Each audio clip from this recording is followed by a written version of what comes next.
datang ke Mekah mencari bayi-bayi yang baru lahir. Yang diincar apa? Bayi anak orang kaya. Iya dong. Supaya apa? Cuannya gede. Biasa. Yang menurut kayak gitu. Anak kayak Muhammad SAW yang anak yatim nggak dilirik sama sekali. Padahal Allah ada sepasang suami istri, Halimah dan suaminya, itu keliling-keliling nggak dapat tinggal sisa satu bayi yatim bernama Muhammad SAW. Makanya udah deh, daripada kita balik kampung nggak bawa apa-apa, maka kita bawa Muhammad SAW. Itu sepasang suami istri orang miskin, punya keledainya kurus, ternaknya mati-mati, ya. Dikasih bayi, harapannya dapat cuan gede. Ini bayi yatim, siapa yang mau bayar? Maka hikmah yang pertama, ketika Muhammad SAW disusui oleh Halimah Sa'diyah, yang terjadi ekonominya langsung berubah. Ternaknya subur, gak pernah mati, susunya banyak, dagingnya banyak, ekonominya terangkat gara-gara menyusui seorang calon nabi. Dan itu hikmah yang pertama. Nah, yang kedua, Bapak Ibu sekalian, untungnya Rasulullah Muhammad SAW itu diasuh sama Halimah Sa'diyah, karena orang Mekah tuh bahasanya preman. Bapak Ibu kalau umroh haji, ya di Arab itu pakai dua bahasa ya. Ada namanya bahasa pusat, bahasa resmi. Dalam Quran hadis itu pakai bahasa pusat. Ada bahasa preman, bahasa hari-hari, namanya bahasa Arab Amiyah. Nah orang Arab tuh preman bahasanya sampai sekarang, ya. Maka Allah Subhanahu Wa Taala untuk melindungi Nabi supaya ngomongnya itu halus dan baik, diungsikan ke Bani Bakr. Itu kampungnya Halimah Sa'diyah, karena terkenal dengan logat yang halus, bahasa Arabnya fusha. Maka Nabi tumbuh menjadi anak yang penuh dengan sopan santun dan tutur kata yang halus. Kalau orang Mekah preman, kita ngomong apa adanya. Orang Mekah itu Abu Jahal, Abu Lahab, Abu Sofyan, Abu Janda itu preman. Itu preman bahasanya. Maka Rasulullah Muhammad SAW terlindungi dari bahasa preman itu. Maka beliau lahir dengan tutur kata yang sangat lembut. Ya.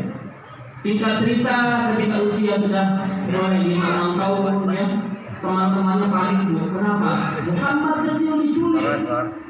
Gitu ya, bahasanya. Muhammad kecil diculik oleh seorang berbaju putih-putih.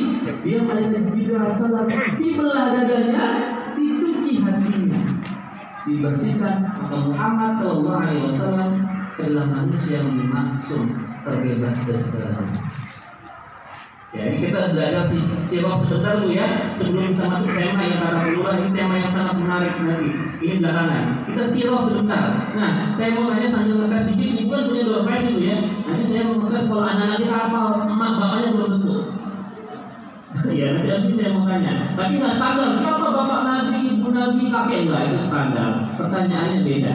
Ya, levelnya beda dong. Ya, siap-siap aja ya. Dan nggak boleh googling. Awas. Jadi ini nggak boleh, awas. Ya.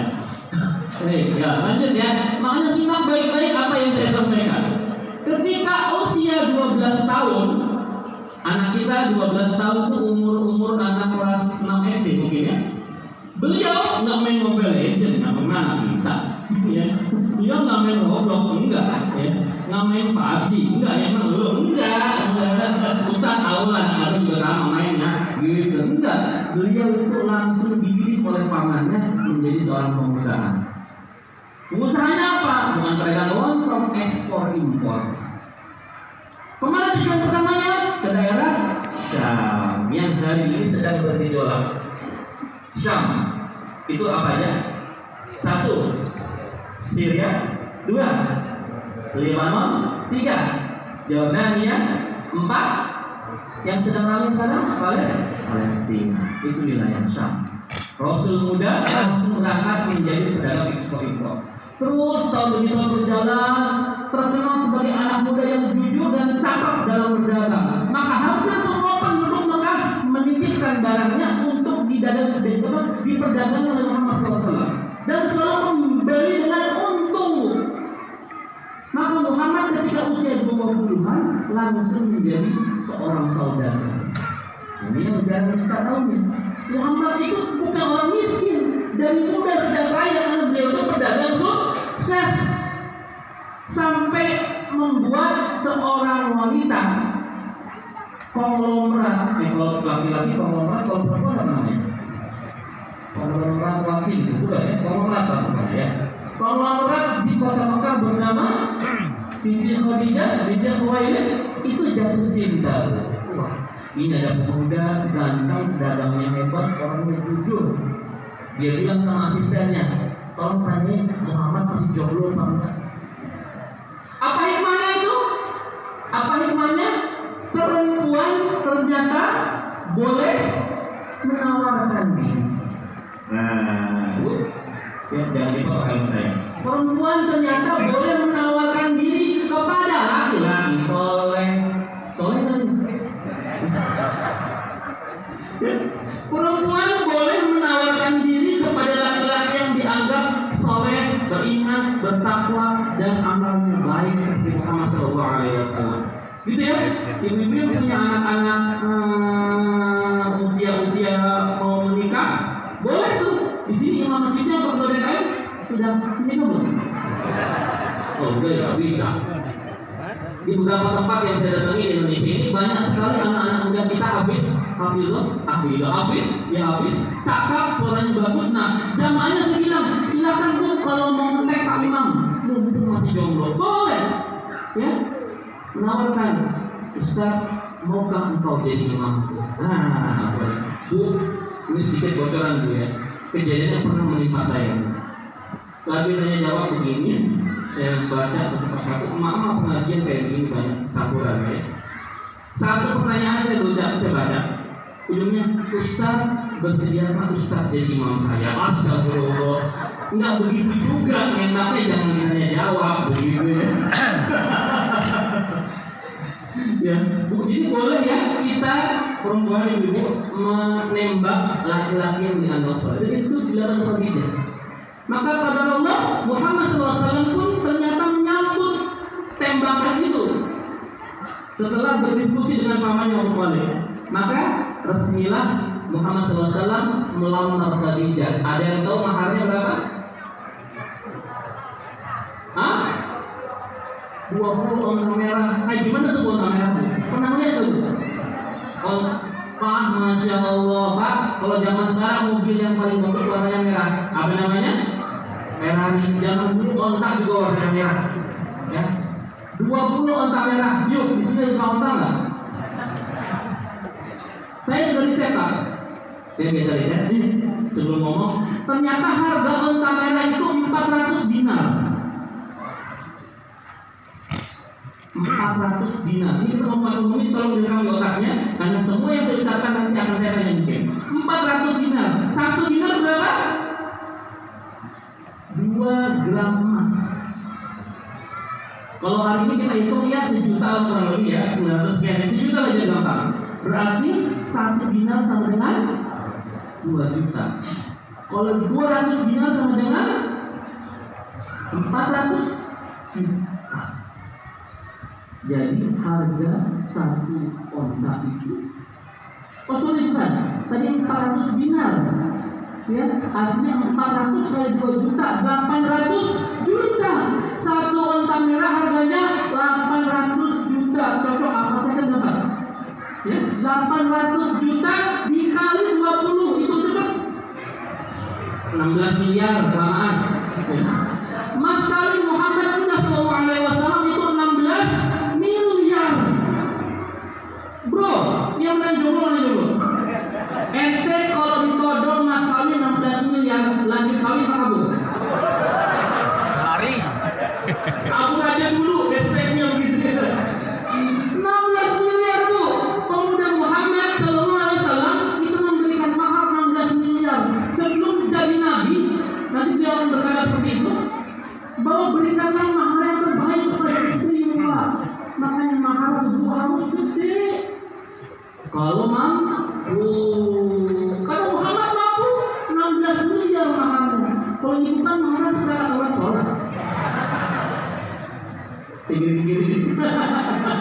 Kalau di sini yang maharnya seperangkat alat sholat ada?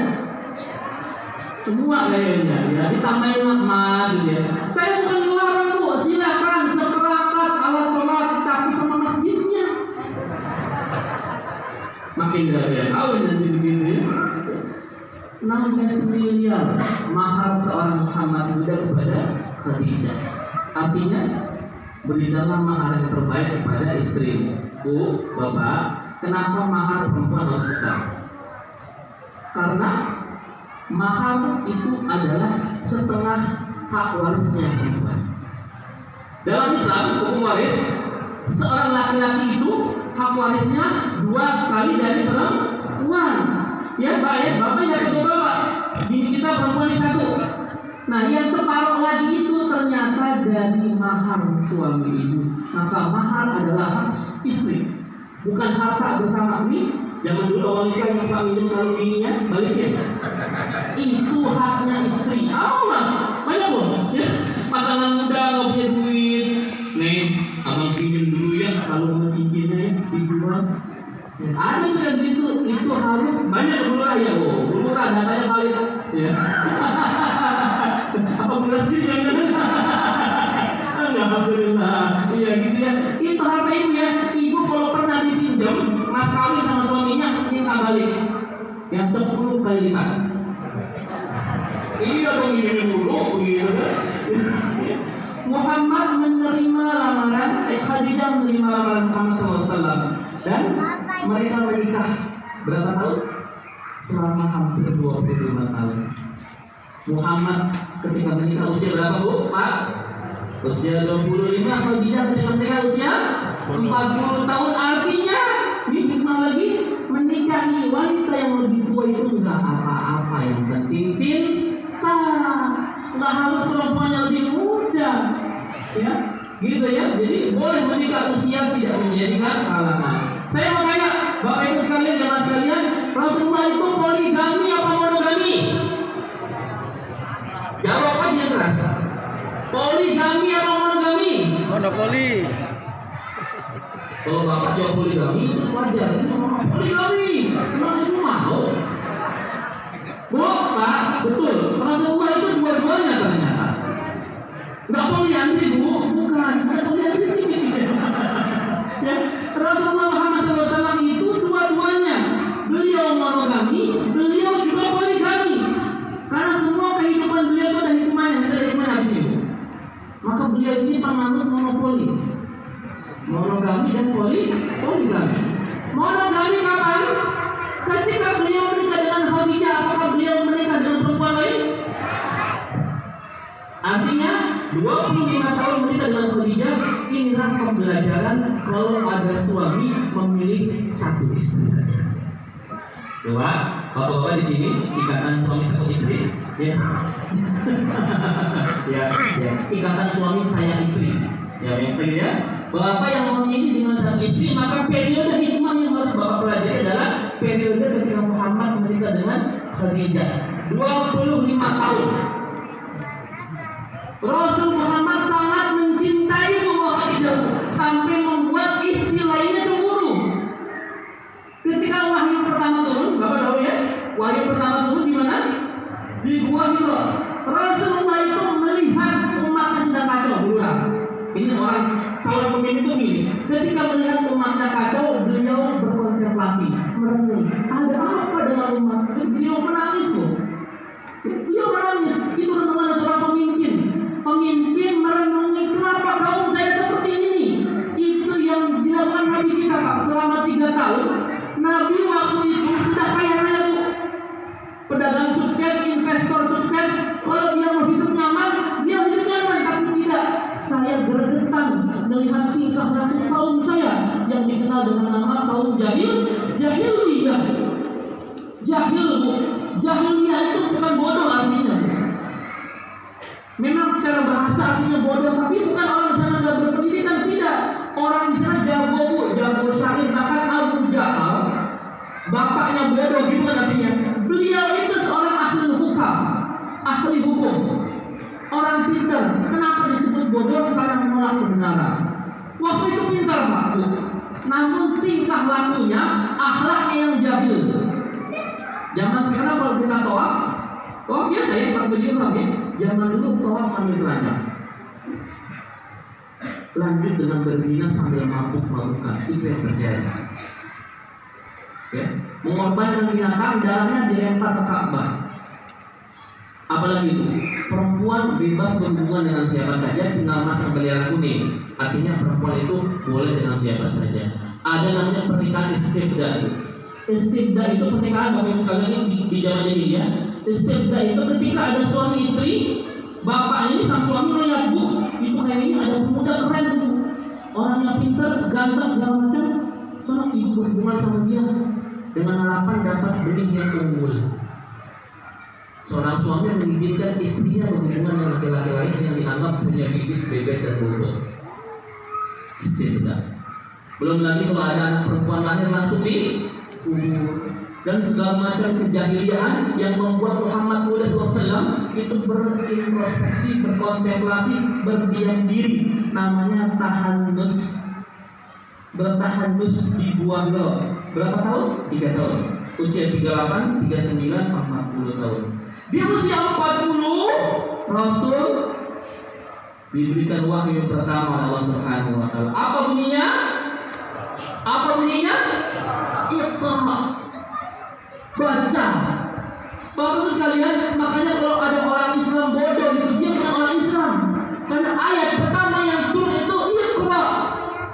Dan celakanya Indonesia yang ngakunya sebagai majority Muslim, kita mayoritas Pak, 287 juta Muslim, itu menjadi negara dengan tingkat literasi yang paling rendah se Asia Tenggara.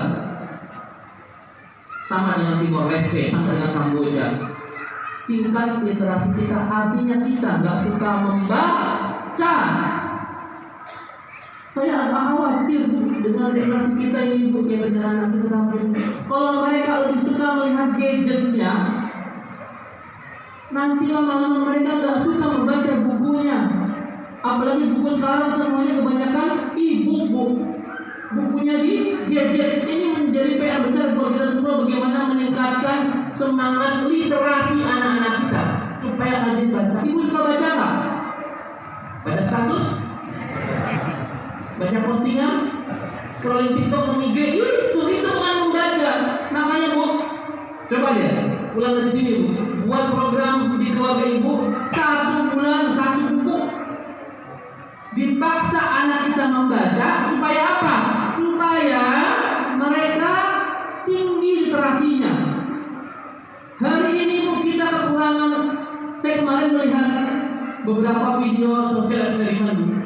Anak SMA kita ditanya tentang pertanyaan anak SD. Apa singkatan MPR? Enggak tahu. Apa singkatan DPR? Enggak tahu. Maka ketika ada anggota dewan komentar aneh, jangan aneh. Dulu kecilnya SMA-nya kayak begitu. Kan kos di Jakarta 3 juta per bulan. Berapa bulan ya? Dikalikan 26 ya, 78 juta. Kan dapat 50 juta. Nombok kami. Untung itu cara kemarin. Iya dong, anggota dewan yang seharusnya pintar dan cerdas, ya, yang lebih dari kita rakyatnya, tapi kok ngitung aja nggak benar kalah sama anak SD. Ini agak lucu Bu. Kalau kita jadi ASN, syaratnya tuh, Masya Allah Bu, minimal S1, ada standar TOEFL-nya, ada IELTS-nya, ya. Tapi pejabat kita Bu, minimal 3 SMA. Nah gimana ceritanya? Ya, kita punya pemimpin. No comment ya Pak. Ya, kalau masalah ijazah itu no comment saya. Iya. Jadi Bu, ini Bu, kalau pemimpinnya saja nggak cerdas, gimana rakyatnya? Ini sedih. Ya, maka saya harapkan ke depan Indonesia akan mendapatkan pemimpin yang siddiq, yang tabligh, yang amanah dan fadhanah. Amin ya rabbal alamin. Ya, untung rakyat kita cerdas. Lurah kemarin itu ekskalasi aja. Ya. Umat udah marah.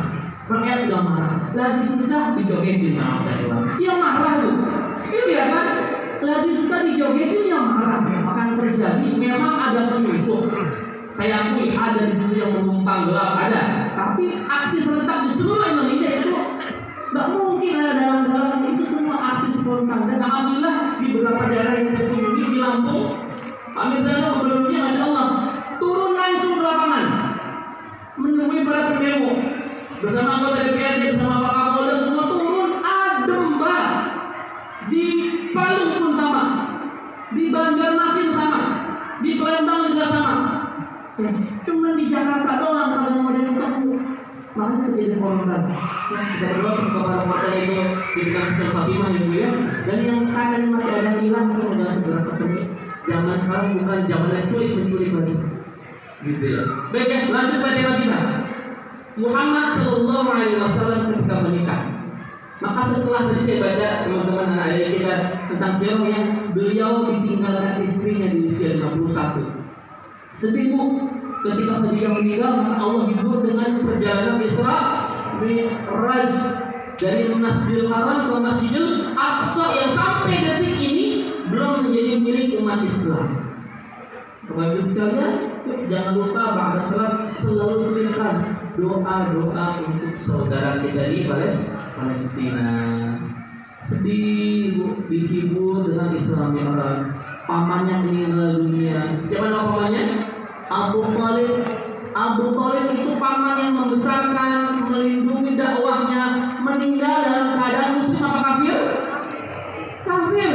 Bapak Ibu sekalian, Abu Thalib itu meninggal dalam keadaan kafir.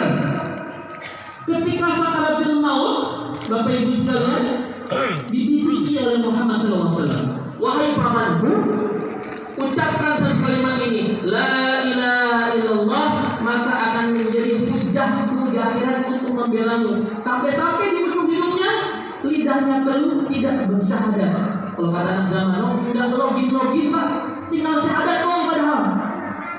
Tapi tidak terucap kata-kata la ilaha illallah. Maka Abu Thalib meninggal dalam keadaan kafir. Muhammad protes Allah. Sedih. Kenapa pamanku yang mencintaiku melindungi dakwahku tapi mati dalam keadaan kafir? Maka turunlah teguran Allah untuk Rasulullah Muhammad. Pak, ini buktinya Quran itu bukan buatan Nabi Pak. Nabi kalau salah ditegur sama ayat. Nabi pernah mendawai para pengusaha Quraisy Pak. Tiba-tiba datang seorang yang buta, tapi dicuekin sama Nabi, maka ditegur dengan surah Abasa. Ini teguran Allah itu. Nabi ditegur sama Allah. Ya, kenapa nyuekin seorang yang buta yang pengen minta diajarkan Islam? Tapi Nabi bisa dulu mengajarkan para pengusaha Quraisy. Ditegur sama Allah. Ini pun Nabi ditegur sama Allah. Kenapa? Innaka la tahdi man ahbabta, walakinallaha yahdi man yasha. Kata Allah, Muhammad, sesungguhnya engkau tidak bisa memberikan hidayah kepada orang yang engkau cintai sekalipun. Tapi kamilah yang memberikan hidayah kepada orang yang kami dengan berarti. Artinya pamannya Nabi saja tidak bisa Islam Bu. Hari ini kalau ada seorang ustaz, anaknya nggak berlebih, kok anak ustaz begitu? Biasa Bu. Kok istrinya kiai begitu? Biasa Bu. Nabi saja pamannya nggak Islam. Karena hidayah itu bukan gara-gara Nabi, bukan gara-gara Ustaz, bukan gara-gara kiai, tapi hak prerogatif Allah Subhanahu wa Ta'ala. Karena hidayah tidak bisa diwariskan dari seorang bapak yang soleh, kata Al-Quran. Ya, udah. Lanjut dulu sekalian. Ketika hijrah, nah ini yang mulai kita akan bahas bagaimana tentang ekonomi yang Nabi lakukan ketika di kota Madinah. Ibu sekalian, waktu itu ekonomi kota Madinah dikuasai oleh siapa? Oleh orang Yahudi juga. Oleh orang Yahudi di Madinah ada tiga orang Yahudi, tiga orang kaum Yahudi. Yang pertama itu Bani Quraidah, ada Bani Nadir, ada Bani Qainuqa. Mereka punya pasar sendiri yang penuh dengan keculasan, tipu daya dan riba di situ. Nabi lalu membuat pasar sendiri yang bebas dari kecurangan, tipu daya dan riba. Maka pasar yang Nabi buat itu tumbuh besar. Akhirnya pasar orang Yahudi itu bangkrut, yang menyebabkan kecemburuan besar bagi orang-orang Yahudi. Orang Yahudi itu masuk dalam selimut. Mereka mengakui Nabi, tapi kerjaannya setiap hari itu terus merongrong. Pernah di suatu saat ada seorang perempuan muslimah, ya, sedang belanja ke pasarnya orang Yahudi, beli emas. Lalu orang Yahudi itu disanggupin gamisnya atau jilbabnya mungkin disatukan ke sebuah paku. Maka ketika muslimah itu berdiri, copot jidatnya. Orang Yahudi ketawa. Ada muslim yang melihat dan tidak terima, lalu dipukul Yahudi sampai meninggal dunia, dan gantian orang muslim tadi itu dipukul sampai syahid. Terdengar dari Rasulullah Muhammad SAW, ibu, pemimpinku, ada perempuan satu yang dilecehkan, ada satu orang muslim yang tumpah darahnya. Maka Rasulullah Muhammad SAW mengumpulkan pasukan. Wahai sahabatku semua, kita akan kepung kampung Bani Qainuqa. Maka dikepung sampai 15 hari, menyerah. Maka seluruh orang-orang Bani Yahudi Qainuqa itu diusir keluar kota Madinah. Rasulullah Muhammad SAW itu suri tauladan dalam banyak hal. Saya mau tanya ibu di rumah suaminya romantis nggak? Dulu romantis. Contoh saya, ini ada bulan, ada bapak aja. Ada, masya Allah Pak Lurah, ya. Pak, saya mau tanya, ibu romantis saya bapak gimana? Kalau Bu Lurah lagi capek dipijitin, ibu dipanggil apa sama bapak, Bu? Panggilan sayangnya apa? Abi, Ami. Ibu manggil bapak Abi, ya Allah, Ami dan Abi, gitu ya, Ami dan Abi. Kalau saya betul, Bu. Karena dalam Islam sebaiknya memanggil pasangan kita jangan panggil namanya, panggilan kesayangan. Itu yang Rasul contohkan. Rasul manggil Siti Aisyah radhiyallahu anha apa? Ya Humairah. Artinya yang pipinya kemerah-merah. Ustaz, istri saya pipinya nggak merah, Ustaz. Pipinya hitam, Ustaz. Terus apa gelar yang cantik buat dia? Hajar Aswad. Bu, hitam-hitam dan dari surga, Bu. Iya, Hajar Aswad batu hitam, tapi dari surga. Setiap hari puluhan ribu orang pengen nyium ke batu. Iya kan, Bu? Ibu kalau Hajar Aswad, masya Allah, so sweet, begitu aja. Karena kalau Humairah kan dari bohong, Bapak. Humairah dari mana? Iya. Maka kita yang ada aja, apa adanya. Rasulullah tidak pernah memanggil dengan gelaran buruk. Rasul memanggil dengan kata-kata sayang, kata cinta, dan tidak pernah panggil namanya. Panggil Humairah. Maka bapak dan ibu jangan panggil namanya. Mau air, mau beb boleh. Iya, ya. Air beb itu tapi hati-hati. Mungkin itu ayam atau bebek saya nggak tahu. Tanya, Pak, maksudnya air beb itu apa, Pak? Kalau ayam bebek oke lah. Ini kalau ayam sama bebek ini bahaya. Gitu ya. Jadi gitu ya. Minta panggilan kesayangan dari suaminya. Oh sudah tua Ustaz. Emang kenapa, Pak? Romantis bukan memukuli orang muda, Pak. Orang tua juga bisa romantis nggak? Bisa nggak, Bu? Ibu yang udah tua di sini mana? Nah, ibu yang bergiping. Itu boleh digiping aja yang belakang. Ibu terlalu kenal ke bagian itu. Ibu usianya berapa, Bu? 72, masih ada bapak? Sudah nggak ada, insya Allah. Ya itu semoga bapak tenang sama ibu ya. Istrinya solehah, amin. Ibu yang masih ada bapaknya siapa di sini? Yang umurnya sudah 60, ibu masih ada bapaknya? Ibu berapa usianya, maaf? Katanya bapak itu aja. Bapak ada istrinya, Pak? Mana juga aku istrinya? Ada? Bapak usianya berapa, Pak? 66. Si bapak usianya? Masya Allah. Istri yang mana itu? 52. Oke, 66. Pada Pak Geri? Ya, 66, istrinya 52. Bapak kalau jalan di mall itu pegangan nggak ini?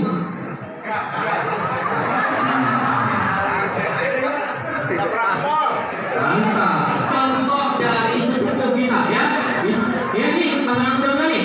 Besok kalau jalan bareng diri, gandeng tangannya, apalagi di PCM nih. Ya. Gandeng tangannya, Pak. Repot kalau lepas, Pak. Siapa aja yang mau belanja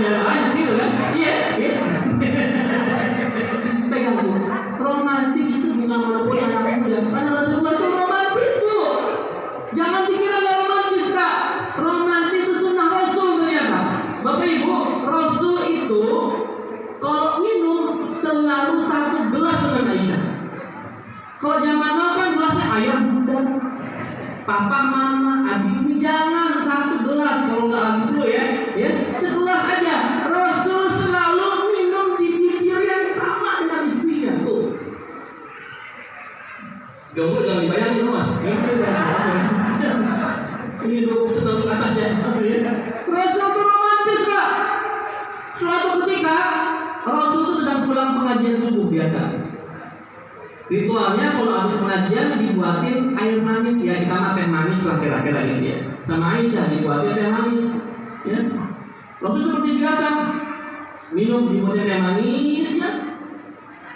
Tapi Aisyah mungkin sedang kalut, banyak pikiran, salah masukin. Harusnya masukin gula, jangan masukin aduh gitu ya. Rasul Muhammad SAW seperti biasa selalu berbaik sama. Masya Allah istriku terima kasih. Rasul biasanya kalau minum itu disai taruh buat istrinya biar manis dong gitu ya. Tapi hari itu pagi itu diambil gelasnya diminum gelap, nggak disimpan, nggak dibagi, tapi dihabisin gelap sampai kelar. Aisyah nonton, haus amat suami gue gitu kan, ambil ngerajut, dia kan buksuwi. Aisyah tuh istri Nabi yang paling kecil dan paling suka ngerajut sekarang. Dulu semua dihabisin, kan biasa disisain, kok dihabisin? Protes Rasul diem aja.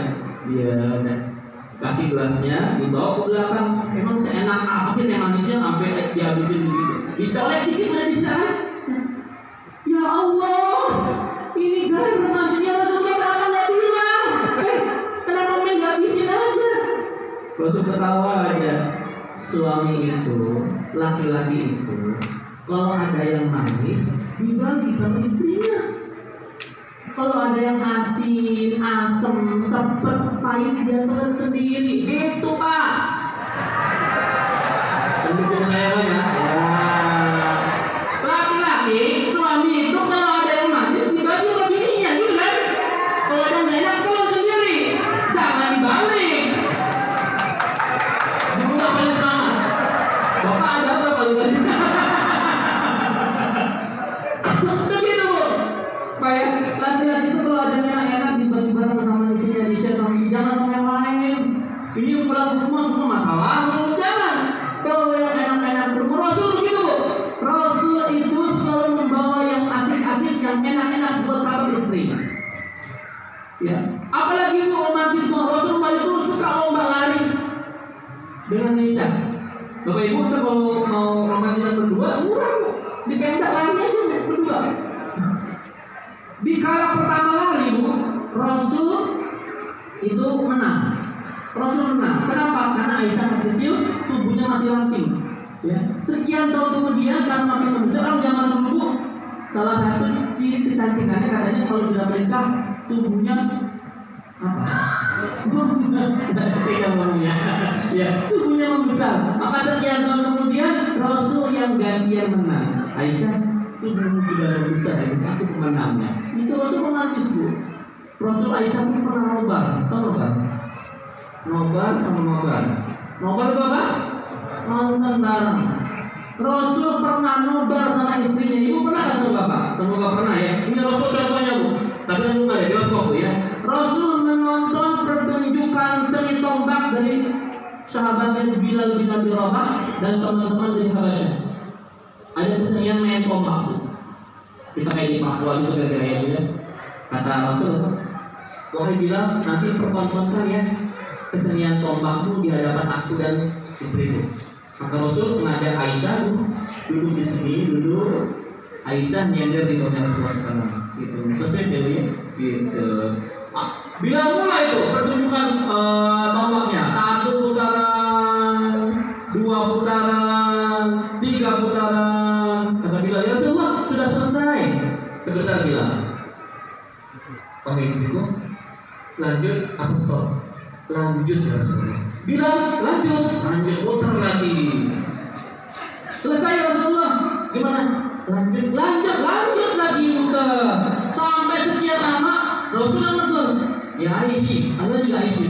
Dia mulailah, istriku, emang gak bosan ya? Muter-muter gitu doang. Kata Aisyah, ya Rasulullah, sejujurnya sejak putaran pertama aku udah bosan. muter-muter doang, ngapain tuh dia? Tapi aku belum bosan duduk menyender di bahumu. Begitu. Terus ini besok menyender bapak bu. Ya, kalau sudah punya pasangan menyender di bahu pasangannya. Kalau jomblo kan di bahu jalan ya kira. Kasihan ya. Ya, itu baru satu sisi keromantisan Rasulullah Muhammad Sallallahu Alaihi Wasallam. Apalagi begitu banyak. Ini sampai jam berapa saya pensi? Tanggal 11. Jangan saya ada lagi Jakarta di sini. Ya, tadi ada bilang ini tentang ekonomi bu. Rasulullah Muhammad Sallallahu Alaihi Wasallam dulu, beliau itu bukan orang miskin ya. Ini perlu digarisbawahi. Beliau itu bukan orang miskin, tetapi orang yang memilih hidup bersahaja. Orang memilih hidup sederhana bu. Rasulullah itu dapat hak ghanimah. Rasul nggak boleh menerima zakat, infak sedekah nggak boleh. Tapi Rasul berhak penuh terhadap yang namanya ghanimah. Apa itu ghanimah? Harta rampasan perang. Kalau habis perang itu zaman dulu dapat hartanya sebegitu banyak dan itu semua Rasulullah punya hak. Tapi Rasul nggak pernah ambil. Di sebagian disimpan ke Baitul Mal, sebagian dibagikan semua kepada para sahabat. Dan sahabat yang paling gede biasanya itu sahabat yang baru masuk Islam. Abu Sufyan pun ketika awal masuk Islam pernah dapat satu lembah isinya kambing. Satu lembah isinya kambing. Ribuan kambing artinya kan. Para sahabat yang sudah lama beriman dapatnya sedikit. Sahabat protes dong. Yang semua izin protes. Kenapa Abu Sufyan yang baru masuk Islam dapat satu lembah kambing, sedangkan kami dapat sedikit saja? Aku reaksinya. Rasulullah agak sedikit kecewa, sedih dan marah. Wahai para sahabatku, sambil beliau itu mengarah sampai kelihatan itu. Wahai para sahabatku, apakah kalian akan menukar dunia dengan Allah dan Rasulnya? Jadi sembah kambing itu nggak ada apa-apanya dibandingkan dengan Allah dan Rasulnya. Para sahabat menangis, Pak, ya Allah, ya Rasulullah, maafin kami hilang. Kami cuma ingin bertanya kenapa Abu Sufyan itu dapat segitu banyak. Ternyata dalam Islam Allah itu punya hak untuk kita kasih. Maka salah satu orang yang berhak menerima zakat asal zakat adalah Allah. Walaupun dia kaya-kaya, Pak. Walaupun dia kaya, itu punya hak kita zakatin. Untuk apa? Dan mendapat melembutkan hatinya dan dia nggak berpaling kepada agama yang lain. Boleh zakat ke orang yang baru masuk Islam. Saya punya teman namanya Kohani Krisdato dulu waktu kenal aku. Beliau mengelola banyak lembaga malam, banyak alat saudara kita itu yang tidak direstui sama keluarganya, akhirnya memang sampai ada dipasung, dikurung di kamar, berteriak, dicoret dari kartu keluarga, dan begitu banyak hal-hal penderita yang mereka alami. Itulah layak yang bisa kita berikan harta dari zakat ini. Allah itu pernah mendapatkan zakat dari kita. Gitu ya. Rasulullah itu kalau masih ada harta di rumahnya beliau tidak tenang. Suatu ketika pada sholat Rasulullah kelihatan mukanya itu agak gelisah. Para sahabat tanya, ya Rasulullah, engkau ada apa? Kenapa kamu gelisah? Aku masih menyimpan 2 keping emas di rumahku. Aku masih menyimpan 2 keping emas di rumahku. Tolong diambil, belikan makanan, sedekahkan orang miskin. Rasul masih menyimpan harta di rumahnya, beliau gelisah. Kalau kita kebalik, kita kalau nggak menyimpan harta di rumah kita gelisah. Rasul masih menyimpan harta, beliau gelisah. Karena kata Rasulullah, dunia itu tidak lebih berharga dibanding sebelah sayap nyamuk. Celupkan jarimu ke lautan yang luas, angkat jarimu yang menetes dari ujung jarimu, itulah dunia yang kalian perebutkan. Dan lautan luas adalah kisah akhirat yang harus kita perjuangkan. Jadi menganggap dunia itu biasa-biasa aja. Bukan berarti kita nggak boleh kaya, boleh bu. Orang Islam harus kaya, harus pintar, harus hebat. Supaya apa? Supaya kita punya kemuliaan di mata orang. Ya, hari ini semua harus pakai duit. Ibu haji pakai duit ya? Iya. Umrah pakai duit ya? Iya. zakat infak sedekah pakai uang semua. Maka saya doakan semua yang hadir di sini semua jadi konglomerat. Amin. Amin. Kaya raya yang insya Allah hartanya digunakan untuk jihad fisabilillah. Amin ya rabbal alamin. Kalau dia kaya pelit dan bangkrut aja. Iya, kalau kaya setiap bulan nyumbang 1 M udah bisa. Masya Allah. Ya. Bu, para sahabat itu kalau bersedekah mereka perang-perangan. Ya, dalam sebuah perang Tabuk, ya, Utsman bin Affan itu memberikan 100 ekor unta untuk jihad fisabilillah. 1 ekor unta biasa itu 50 juta kayaknya. Jadi Utsman itu masih 5 miliar. 5 miliar buat sedekah. Ketahuan sama sahabat yang lain. Sahabat yang lain itu langsung terprovokasi, Pak. Yang paling terprovokasi siapa? Umar bin Khattab. Ya Rasulullah, aku mau melebihkan sedekahnya Utsman. Aku mau menyedekahkan separuh kebunku yang luas ini untuk jihad fisabilillah. Umar senang, sedekahnya melebihi Utsman. Ketemu lagi sama sahabat yang lain, namanya Abu Bakar As-Siddiq. Ya Rasulullah, aku dengar Utsman 5 M ya, iya. Aku dengar Umar setengah harta, iya. Maka bismillah hari ini kata Abu Bakar, aku sedekahkan semua hartaku untuk jihad fisabilillah. Rasulullah, ya Allah, apa yang bagus? Apa yang kau tinggalkan untuk keluargamu? Aku tinggalkan Allah dan Rasulnya. Itu imannya Abu Bakar. Bapak jangan coba-coba. Datang ke Pak Ketua DKM, Pak Ketua DKM, bismillah, hari ini saya sedekahkan semua harta saya untuk Darul Irsyad, Masya Allah. Terus Bapak, keluarga gimana Pak? Ya, isi Bapak gimana? Aku tinggalkan Allah dan Pak Ketua DKM. Jangan Pak, itu level sahabat Abu Bakar. Yang terakhir Bu, dari saya sebelum berdiskusi, Rasulullah selain baik di mata keluarga, di mata sahabat, di mata para pembesar dunia, beliau ternyata juga baik di mata musuhnya. Ini keren Bu. Kalau baik di mata teman kan wajar, ini baik di mata musuh. Suatu ketika ada seorang pendeta Yahudi, beliau mempelajari kitab Taurat, ternyata semua ciri kenabian sudah ada pada Muhammad SAW. Tapi ada satu ciri yang dia belum dapetin, dan untuk mendapati ini dia harus berkorban nyawa dulu. Maka ketika itu Rasulullah Muhammad sedang pinjam, Bu, selevel Nabi minjem duit, bukan minjem kurma 2 sok sama orang Yahudi. Pinjam kurma 2 sok. Padahal kalau Nabi mau tinggal ke Baitul Maqdis, tapi enggak. Nabi nggak mau ngambil, Nabi minjem kepada orang Yahudi. Makanya apa? Bermuamalah boleh sama orang non-Islam ya. Boleh sama orang Cina, sama orang Kristen, boleh silakan. Selama itu urusannya muamalah. Nabi minjem sama orang Yahudi 2 sok kurma, ya 2 karung kurma lah kira-kira gitu. Tadi kembalinya sebulan ya, iya siap. Ternyata sebelum sebulan si pendeta Yahudi ini datang Pak. Nabi lagi pengajian kayak begini, ya sedang dikumpul para sahabatnya. Tiba-tiba sang pendeta Yahudi langsung masuk ke depan. Terus ini Pak, Rasul lagi pakai sorban Pak. Sorbannya ditarik Pak sama si pendeta Yahudi sampai tercekek Rasulullah. Gak apa-apa kan? Muhammad, kembalikan hutangmu, kembalikan pinjamanmu, kembalikan. Rasulullah kan juga apa kan belum waktunya beberapa hari, kan sebulan.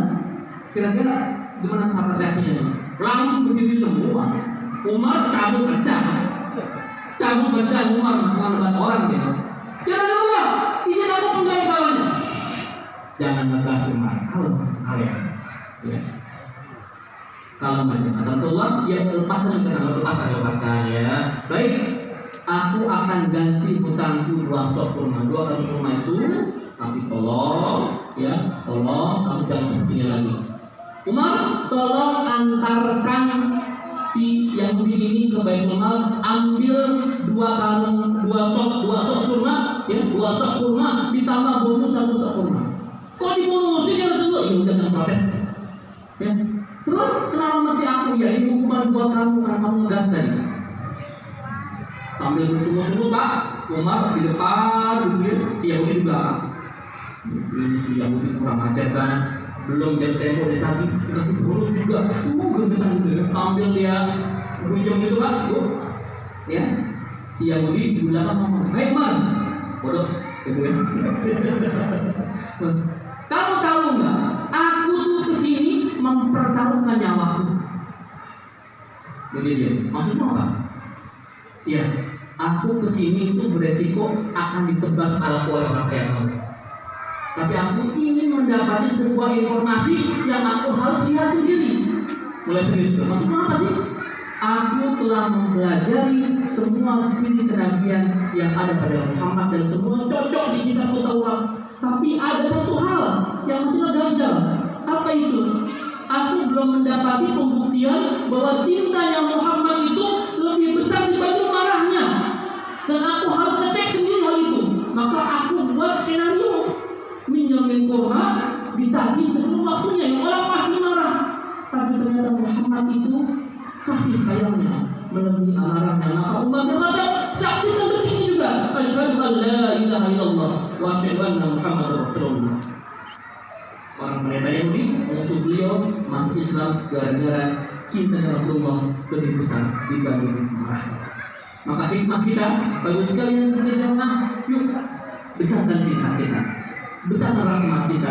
Boleh kita marah, boleh kita emosi, tapi ada yang benar salurannya. Jangan merusak fasilitas umum, mengganggu tertiban umum, jangan. Sampaikan sesuai dengan jalurnya. Dan wahai para pemimpin, Mas Lurah dan semuanya di sini, pemimpin yang adil itu surganya nomor 1 Lurah. Saya ulang ini kata Rasulullah ya, sab'atun yudhilluhumullah bidhillihi yauma la dhilla illa dhilluh. 7 golongan yang Allah akan tolong di hari tak ada pertolongan kecuali pertolongan Allah. Nomor 1 itu alimul adil, pemimpin adil, presiden, gubernur, bupati, wali kota, camat, termasuk lurah, kepala semuanya. Jika mereka adil, maka mereka surganya nomor 1. Namun jika mereka ingkar, maka mereka akan jadi neraka. Saya doakan lurah yang semoga menjadi orang yang adil, pemimpin yang adil, yang dicintai masyarakatnya. Ada sebuah doa. Doa ini kemarin saya posting, saya bacakan di TV nasional ketika doa bersama Indonesia, ada acara doa bersama Indonesia. Saya doain dulu. Doanya seperti itu. Nanti ibu silahkan diikuti ya. Bismillahirrahmanirrahim. Allahumma la tusallit alaina bi dzunubina man la yakhafuka wa la yarhamuna. Ya Allahumma la tusallit alaina bi dzunubina. Ya Allah, janganlah Engkau turunkan kepada kami dikarenakan dosa-dosa kami seorang pemimpin yang tidak takut kepadamu dan tidak sayang kepada kami rakyat. Maka kita berdoa kepada Allah Subhanahu wa taala agar Allah turunkan para pemimpin adil negeri ini, presidennya, menterinya, gubernurnya, bupatinya, wali kotanya, camat, lurah, ada semuanya diberikan amanah, sifat yang sedih, jujur, amanah, dipercaya, tapi menyampaikan apa adanya dan motornya cerdas. Supaya apa? Pemimpin adalah cerminan rakyat. Kalau rakyat yang baik, bertakwa kepada Allah, maka begitu pula pemimpinnya. Insya Allah Indonesia akan menjadi baldatun thayyibatun wa rabbun ghafur. Amin. Amin. Dan Allah wa ikum ajmain. Setelah ini silakan Bapak Ibu yang akan bertanya seputar materi kita ataupun yang lain-lain. Silakan. Kalau bisa saya jawab, kalau enggak buat PR. Terima kasih. Assalamualaikum warahmatullahi wabarakatuh. Kami persilakan kepada Bapak Ibu yang memiliki pertanyaan sebagaimana tadi disampaikan oleh beliau. Ada Bapak Ibu yang ingin jawab?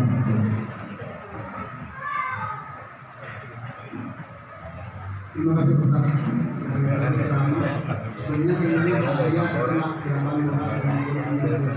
Ya. dari tadi saya dengerin kok kayaknya yang mana ya Pak? Kelihatan yang pertama itu. Yang kedua mungkin Pak, kita itu anak-anak kita tuh dinilai sepantakin, jadi HP itu. Ya. Nah, bagaimana supaya anak-anak kita itu bisa mencintai Rasulullah itu? Bagaimana? Mungkin ada aktifnya. Baik, terima kasih. Pak. Baik. Gimana cahayanya ya? Rasulullah Muhammad SAW juga jadi cahaya bahkan ketika belum diangkat menjadi nabi. Ya. Tadi saya sebutkan belum menjadi cahaya ketika disusui sama ibu Nabi Muhammad dia langsung membuat keberkahan keluarga. Ya. Ketika itu beliau itu Bapak Ibu sekalian, ada satu hari di mana nanti Abu Lahab akan diringankan siksa di neraka. Itu pada hari Senin. Kenapa? Karena beliau bergembira ketika keponakannya lahir. Ya. Muhammad juga di tengah kebrengsekan kaum jahiliyah itu menjadi orang yang sangat dipercaya. Maka orang Mekah kalau sedang bepergian, mereka itu menitipkan hartanya semua kepada Muhammad Sallallahu Alaihi Wasallam. Cahaya Muhammad itu akan begitu terampak ketika sudah hijrah. Jadi selama periode Mekah itu 13 tahun Pak, dakwah Nabi kurang maksimal. Kenapa demikian? Karena Nabi diboykot, Nabi dilempari kotoran, Nabi dikucilkan segala macam. Maka momen hijrah itu menjadi momen pembuktian bahwa Islam ini adalah cahaya bagi dunia. Rahmatan lil alamin. Ya, 10 tahun hijrah ke Madinah, Nabi memberikan cahaya kepada seluruh dunia. Waktu itu baru negara yang paling dikuasai siapa? Bizantium, Romawi, dan Persia. Mekah itu nggak ada apa-apanya, nggak pernah disebut. Tapi ketika Muhammad SAW lahir di situ, Mekah Madinah itu Hijaz, maka menjadi cahaya penerang bagi semuanya. Tidak aneh itu kalau ada orang Persia datang ke Madinah untuk mencari kebenaran. Namanya Salman al-Farisi dari Persia, orang Iran. Ya, Abu Zar al-Ghifari, Bilal bin Rabah dari Habasyah Ethiopia. Mereka berlomba-lomba ada sumber cahaya didekati.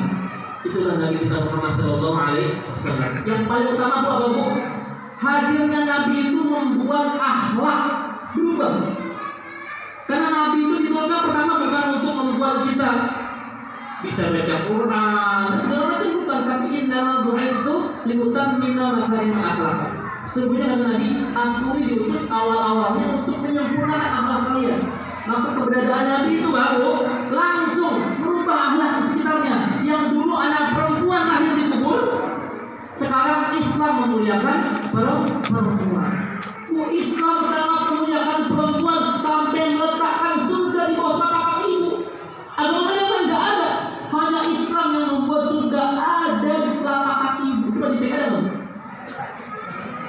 Walaupun kebutuhan ayah apa Bu? Itu surga buat anak-anak ibu. Dimuliakan perempuan, ditutup perempuan.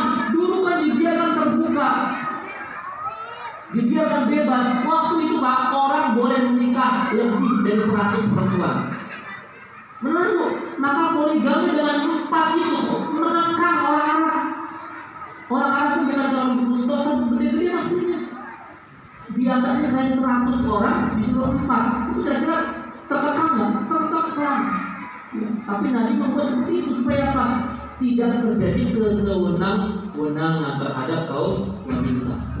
Ya, maka hadirin Rasulullah itu merubah akhlak menjadi cahaya yang terang dan gembira. Yang kedua, sekarang gepeng ya, ya. Gimana anak-anak kita itu bisa mencintai Nabi. Jadi sekarang ketika anak kita baca sirah Nabi tapi dilaguin, ya, rokok lagu tapi saya senang. Dari kecil kita diajarin itu. Karena kalau kita ngapain sendiri kayaknya nggak apa-apa. Tapi kalau dibuat lagu, insya Allah hafal.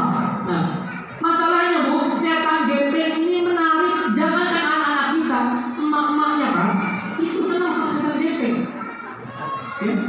Kalau anak kita scrolling HP wajar, ini emaknya juga scrolling sama. Bu, saya sampaikan, semua aktivitas ibu di sosial media, jempol-jempolnya sekarang kita akan dihisap. Kalau jempolnya dibuat status negosiasi, ya.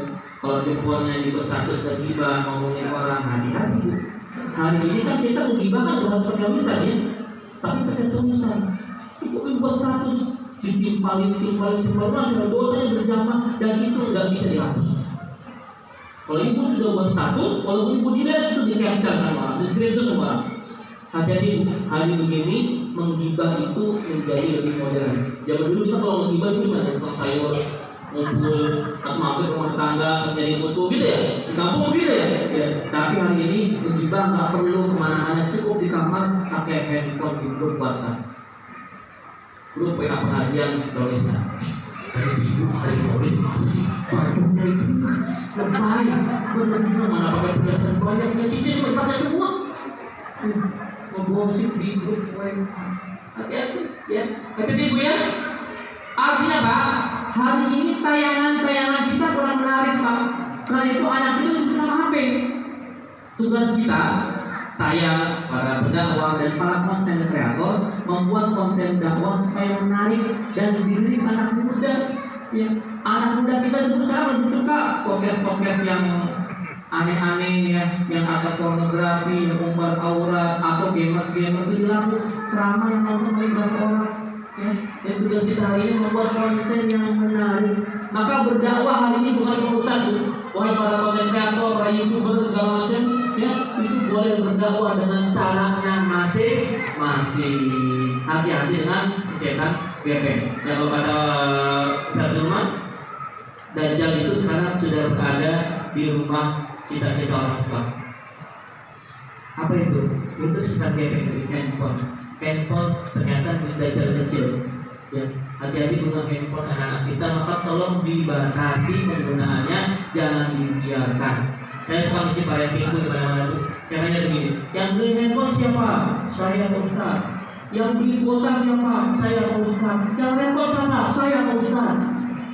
Maka artinya mulai dibatasi penggunaan handphone, apalagi untuk anak-anak yang di bawah umur.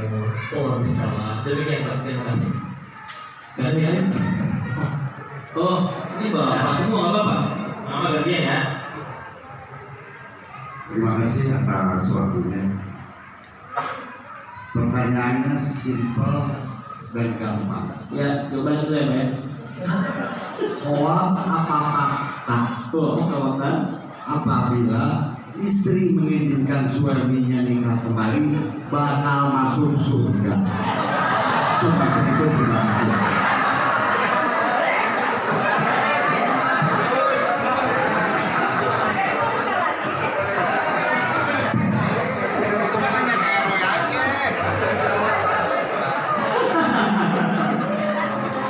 Hoax atau fakta? Hoax atau fakta? Iya, siap. Ini pertanyaan membuat saya teringat. Jangan saya jawab Mas. Baik. Gini ya. Kalau redaksi hadis itu saya belum mengetahui persis Pak, tapi saya ingin tadi contoh. Kalau ada hadis yang bilang perempuan yang ingin suaminya meninggal di surga enggak? Yang benar memang laki-laki diperbolehkan menikah sampai 4. Ya, sampai 4. Ya, 4 orang istri. Nah dulu, ya. Belum selesai. Ya, diizinkan nama Quran ya, sampai 4. Fahid antum alla ta'dilu fawahidah. Tapi kalau antum enggak mampu berbuat adil maka cukup. Itu juga ya. Jadi ini memang ada dalam syariat. Kita tarik lagi ke bawah, menikah ibadah bukan Pak? Pak Geri, menikah ibadah? Ya, ibadah. Satu orang istri ibadah, apalagi banyak ibadahnya. Itu idealnya. Tapi kenyataannya banyak sekali di antara kita yang satu istri dia soleh, ya, ketika menikah lagi, orang-orang bikin ibadah sibuk ngurusin bini-bininya. Ini udah semangat banget. Gini. Ibu bapak kita tidak boleh bagi ibu ya, tidak boleh mengharapkan poligami, nggak boleh. Itu ada dalam syariat agama kita, nggak boleh.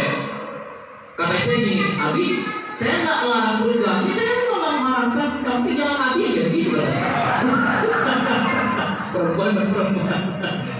Ya, jadi ibu bapak nggak boleh. Poligami itu syariat. Namun ada term and condition, syarat ketentuan berlaku. Yang pertama harus adil.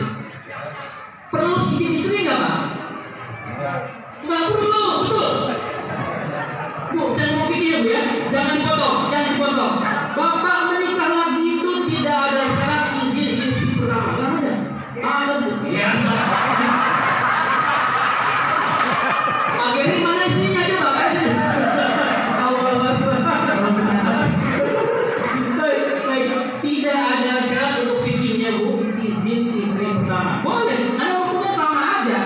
ada dalam pengantin, ya ada mahar, tidak kabul selesai. Namun menikah itu untuk ibadah, harus maslahat dunia akhirat.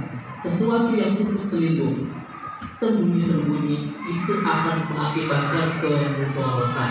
Maka secara adab para ulama sepakat, mintalah izin kepada istri pertama, syukur-syukur dia yang nyakitin. Lalu ibu carikan bu, bilang gini, Papa, kita kan umat Nabi. Nabi itu istri pertamanya Khadijah.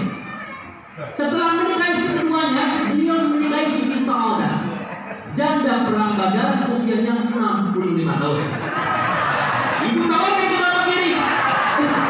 Pak, kalau mau ikut sunnah Nabi, maka saya akan carikan seorang nenek-nenek usia 65, minta dari kuburan dan ya, silakan Bapak santuni. Saya pakai gitu ya.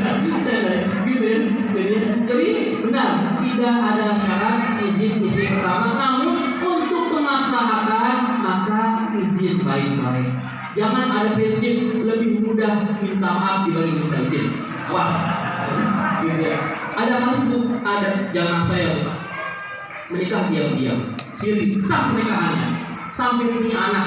Istri pertamanya bahkan nggak tahu dia menikah lagi sampai sang suaminya meninggal. Aman Pak, amannya di dunia dia.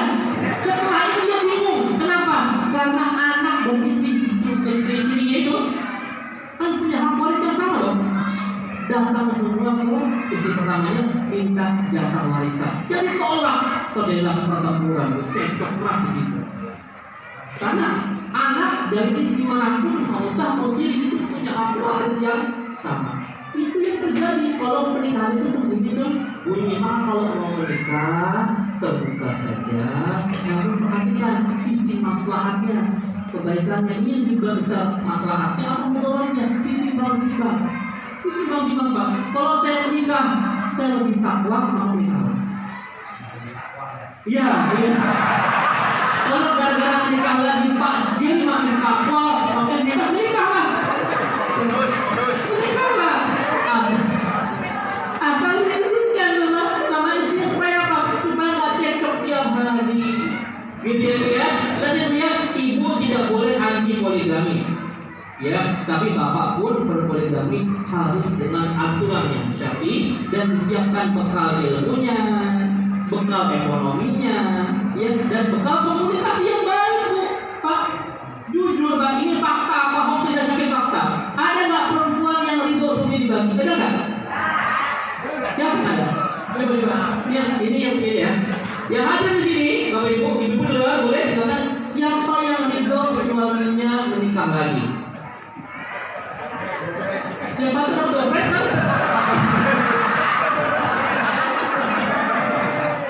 Nggak ada ya, Pak, jujur Pak, nggak ada perempuan yang istrinya yang rela suaminya menikah lagi. Walaupun ini surga, dan bapaknya masih banyak jalan surga gitu. Maka sebaiknya bapak-bapak kalau menikah ini kayak baik-baik ya, supaya nggak ada konflik. Capek Pak, capek hati Pak. Jangan sampai bapak menikahi janda dan menjandakan istri bapak, jangan. Cuma paling semangat ya, Masya Allah. Baik ya, pagi ini itu ya Pak ya. Terima kasih. Masih ada yang lain ini kalau Pak Ibu? Ya, ini ada ibu. Ibu silakan. Ini ada ibu. Ini ibu apa ada ini? Kamu yang tanya nak? Oh ibu di belakang tadi sudah tanya dua ya. Coba saya ada yang lain. Oh ibu boleh siapa aja? Oh ya ada tadi dulu boleh ya kecil ya. Siapa nama kamu nak? Sumaya. Kelas berapa? 5 SD. Baik Sumaya, Masya Allah ya. Kalau cerminan bagi rakyat, kalau rakyat yang berubah masing-masing kepemimpinan, kalau rakyat yang berubah, kira-kira pemimpinnya bisa berubah langsung. Masya Allah. Kamu anak siapa Sumaya? Mana ibunya? Ada. Bapaknya ada. Pak Holid. Ya, Bapak anak-anak politik nih Pak. Ya Allah.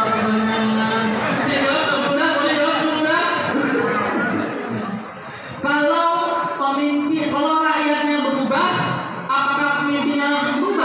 begitu ya. Nah, semuanya ini kamu dapat ide dari mana sih?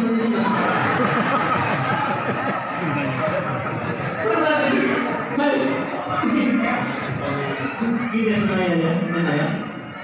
Pemimpin itu cerminan rakyatnya. Maka ketika kita rakyat ini soleh, bertakwa kepada Allah, baik, jujur, nggak korupsi, maka pemimpin yang lahir dari rakyat itu ada demikian. Tapi kalau rakyatnya itu brengsek, ya, suka merusak, suka korupsi, suka maaf proyek, suka tawuran segala macam, maka lahir juga pemimpin yang kayak begitu kan. Ya, maka tugasnya sekarang bukan untuk pemimpin. Itu kan ada siklus 5 tahunan ya, kita nggak boleh tuh repotin dari 5 tahun pilih entar 2029. Yang harus kita lakukan hari ini adalah memperbaiki diri kita, keluarga kita, lingkungan kita, supaya kita jadi orang baik. Maka dari situlah akan muncul seorang pemimpin yang baik. Kita main keren, lagi keren bagi yang banyak orang. Jadi mana itu ya? Ya, terima kasih Ustaz dan saya ini. Saya ingin bertanya tadi tentang kisah Rasulullah SAW yang meminjam uang sak kurma kepada pedagang Yahudi. Nah, ketika ditagih, Rasul sebenarnya kan mempunyai ada stok kurmanya ada kan. Nah, kenapa Rasul itu tidak melunasi hutangnya meskipun belum jatuh tempo karena ada untuk membayarnya gitu. Apakah apa yang ingin Rasul tunjukkan pelajaran bagi umat? Ini keren. Ini ekonomi ini asal utang ini bukan saya tahu nih. Bukan itu kalau utangnya duit utang ditahan, jangan. Rasul secara personal itu nggak punya untuk membayar. Yang ada di Baitul Mal ada dari. Tapi Rasul walaupun punya otoritas untuk ngambil dari itu, beliau mencoba saya nggak mau pakai dulu deh. Ya, beliau punya hak mengelola Baitul Mal itu.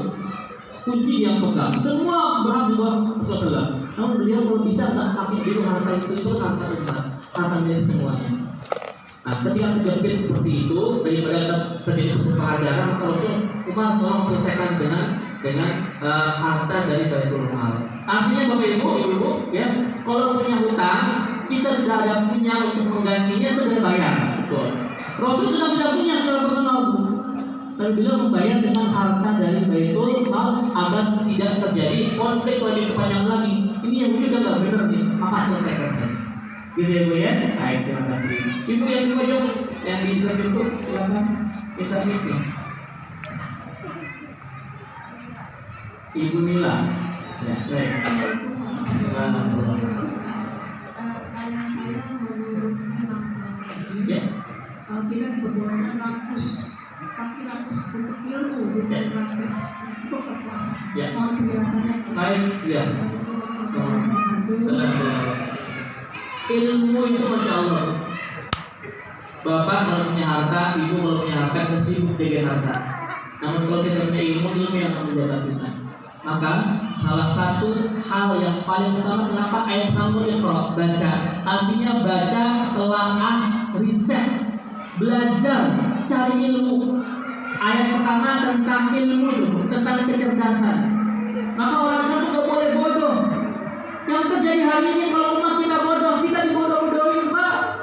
Dikasih uang 200.000 sama sembako, milih si dia, gitu kan?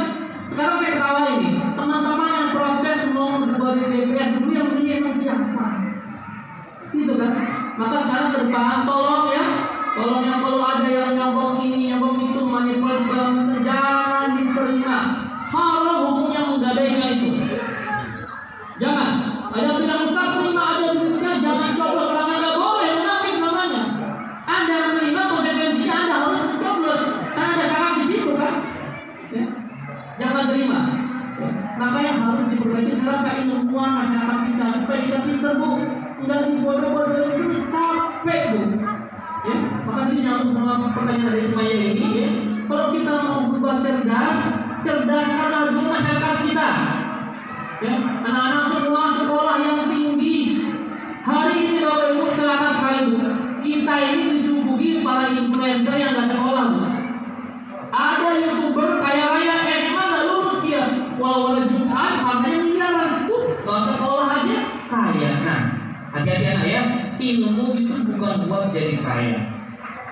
Ilmu itu jalan kita ke surga. Maka Rasulullah gitu, man salaka tariqan yaltamisu fihi ilman sahalallahu lahu bihi tariqan ila jannah. Barang siapa meringankan langkahnya mencari ilmu, maka Allah meringankan langkahnya menuju surga. Kita cari ilmu buat cari surga. Ini rakus terhadap ilmu boleh, rakus terhadap harta dan kekuasaan itu yang jadi. Allah bersama. Gimana? Lagi? Ada lagi? Cukup. Baik. Mungkin Bapak Ibu kalau tidak ada kita coba. Oke, kalau satu lagi yang besar boleh izin? Boleh. Ibu ya. Boleh Ibu, silakan.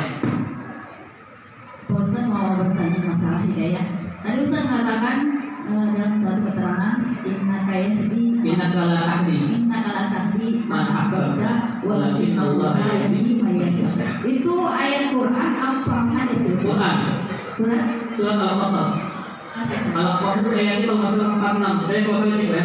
Al-Qasas kita ayat 46. Innaka la tahdi man ahbabta walakin Allah yahdi man yasha. Muhammad, sesungguhnya engkau tidak bisa memberikan hidayah kepada orang yang engkau cintai sekalipun.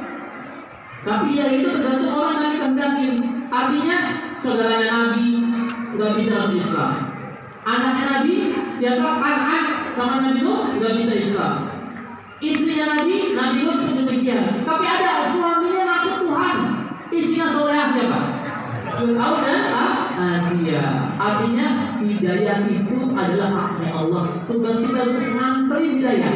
Bisa kalau begini, ibu dapat hidayah Anda bukan hak saya.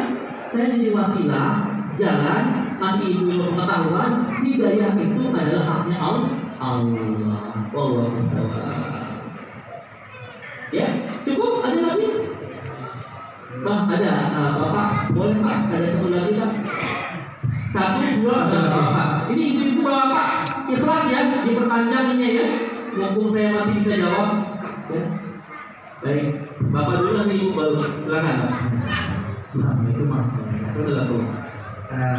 Ustaz ini terkait dengan tema terkait dengan modern Oke. tidak SKAK gitu. Ya, Nah itu kalau misalnya kayaknya Rasulullah tentang ekonomi modern itu dulunya kayak gimana tuh? baik. Gitu ya. Baik, ya. Ini serius ya jawabannya. Ini untuk 3 SKS ya. Ya. Baik. Tadi saya bilang di awal Rasulullah itu untuk membungkam orang Yahudi, beliau membuat sebuah pasar yang bebas dari tipu daya, yang bebas dari riba. Ya. Beliau itu Bapak Ibu sekalian, ya, tidak pernah mengambil keuntungan lebih besar dibanding sepertiga dari modalnya. Misalkan ada modal 100.000 misalkan, beliau nggak pernah ngambil untung lebih dari 30.000. Bahkan seringkali beliau itu berdagang, untungnya kecil, yang penting lakunya kan banyak. Nggak ada riba di sana. Ya. Baru setelah Nabi meninggal, di bawah pemerintah ada jizyah nanti. Pajak untuk orang kafir yang hidup di negara Muslim, itu jizyah. Ya, jadi itu mulai setelah ada pelapor Nabi hanya menancapkan fundamental ekonomi. Yang pertama tidak ada riba, kedua bertauhidan bahwa ekonomi yang kita lakukan itu semua berdasarkan tauhid kepada Allah Subhanahu wa Ta'ala. Ya, ada prinsip keseimbangan, ada prinsip menghindari prinsip monopoli, Pak. Ya, tidak ada monopoli. Jadi Islam itu anti monopoli, Bu. Makanya kalau ada di negara ini yang melakukan monopoli, itu sudah melanggar prinsip Islam. Entah yang saya nggak ngerti ya. Kalau di undang-undang kita yang ada undang-undang negara kita yang menyatakan bahwa hak hidayahnya semuanya diatur oleh negara, termasuk kita punya perusahaan listrik negara itu kan monopoli ya. Sampai detik ini, setahu saya PLN itu tidak ada saingannya betul. Ya. Walaupun demikian yang terjadi, PLN setiap tahun itu ruginya ratusan triliun. Padahal sudah monopoli. Dalam Islam benar nggak? Dibagi-bagi rata supaya apa? Supaya lebih ada persaingan yang sehat. Sekarang tuh kalau ada pom bensin sekarang ada Pertamina, ada Shell, ada BP, ada Pipo dan sebagainya. Walaupun hari ini pom bensin salah satu kesulitan dapat suplai BBM. Kemarin Pak, saya dapat curhatan dari pegawai Pipo di depan rumah saya. Di depan Pipo juga. Ustaz di belakang itu. Kenapa ini kok BP di seberang kok tutup nggak jadi BBM? Pipo kenapa nih Pak? Ya, saya akan adukan ini kepada Allah pribadi. Saya akan adukan ini kepada Allah karena ada kezaliman di mana sekarang pom bensin yang swasta yang asli itu dipersulit untuk mendapatkan BBM. Dan ujungnya diinstruksi kalau mau pom bensin swasta beli aja ke Pertamina. Padahal orang beli dengan Pertamina itu untuk menghindari penipuan yang terjadi selama ini. Tuh di samping rumah saya ada satu pom bensin segini gitu. Saya Pak 15 tahun tinggal ditipu tiap hari dari saya. Nah tidak, saya kan mengisikannya di situ. Isi pertama saya. Ternyata pertama saya dioplos sama Pertamina 10% tiap hari. Kalau saya misalkan sekali sih 100.000 sama ini tuh ya. Berarti 20.000 diambil sama orang. Belum yang dioplos sama para pencuri Pertamina itu kan, yang korupsi yang 1.000 triliun. Capek kita ibu, kita beli bensin ke negara tujuannya supaya kita nggak bersuci segala macam, tapi masih dibohongin juga ilah dan soal kenapa nggak boleh ada monopoli dibagi-bagi semua terjadi pasar yang kompetitif. Ya, saya suka nih banyak kehajar yang mobil Cina, ya mobil Cina harganya murah lagi, bagus teknologinya, mau buat apa? Orang Jepang nggak seenaknya aja sekarang, ya kan? Itu bagus sehat namanya, kompetisi yang sehat. Harusnya sedemikian juga listriknya, minyaknya semua jadi persaingan yang sehat, mencegah korupsi dan untung yang berlebihan. Rasulullah itu nggak pernah cari untung lebih daripada 20%. Gitu Pak kira-kira bayar. Jadi insya Allah masih banyak lagi yang bisa dijelaskan tentang ekonomi. Itu waktunya nggak cukup dan ini nggak menarik bagi orang yang harus ekonomi. Ya. Intinya apa? No riba. Ya, nggak ada riba, nggak ada gharam, nggak ada maisir gitu ya, nggak ada judi, nggak ada tipu-tipu. Seperti itu ya, Bapak terima kasih. Bapak kerja di TV terlepas ibu di depan saya tadi. Ya, pakai mic dong, nggak usah begini baik.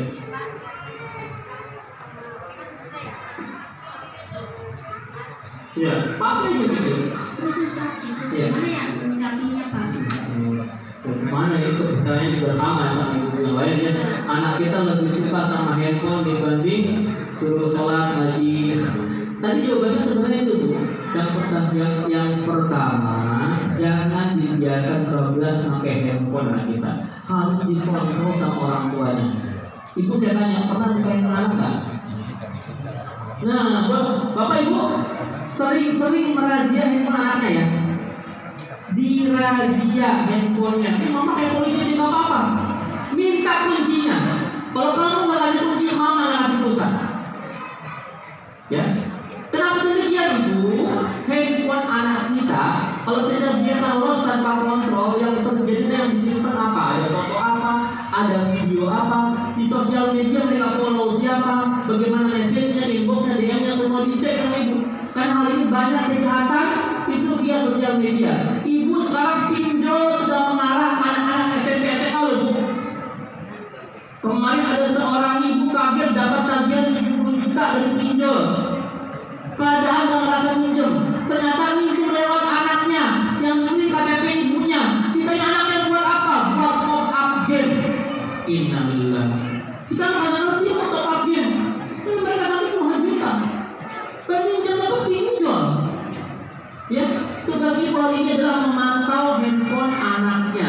Capek dikit berapa apa daripada nanti ibu menyesal. Jangan dilosin gitu ya, gitu. Demikian terima kasih. Ustaz izin, kebetulan ada kelas dari Ibu Lurah. Ya. Dan harusnya dipindahkan jadi 10 orang penanya. Boleh